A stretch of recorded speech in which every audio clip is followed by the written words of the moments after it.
നമ്മളെ ജീവനോടെ ശവപ്പെട്ടിലിട്ട് എന്തായിരിക്കും അവസ്ഥ? അത്തരത്തിലുള്ള കഥ പറഞ്ഞ സിനിമയാണ് 2010 പുറത്തിറങ്ങിയ പരേഡ്.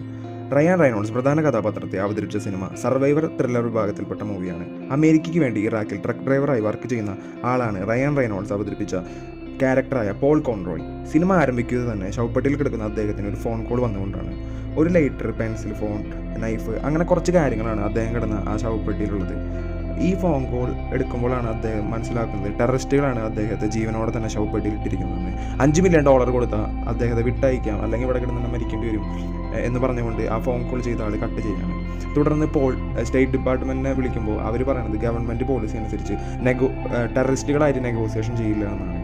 പക്ഷേ ആളെ രക്ഷപ്പെടുത്താനുള്ള കാര്യങ്ങളൊക്കെ അവർ ചെയ്യാമെന്ന് പറയുന്നുണ്ട്. അദ്ദേഹം രക്ഷപ്പെടുകയോ ഇല്ല എന്നാണ് കഥ മുന്നോട്ട് കാണാൻ നമ്മളെ പ്രേരിപ്പിക്കുന്ന ഘടകം. ജീവനും മരണത്തിനിടയിലുള്ള മനുഷ്യൻ്റെ നിസ്സഹായ അവസ്ഥ കാഴ്ചക്കാരെ സിനിമയിൽ പിടിച്ചിരുത്തും. കാണാത്തവർ കണ്ടു നോക്കാം. നല്ലൊരു സർവൈവൽ ഉള്ള മൂവി തന്നെ.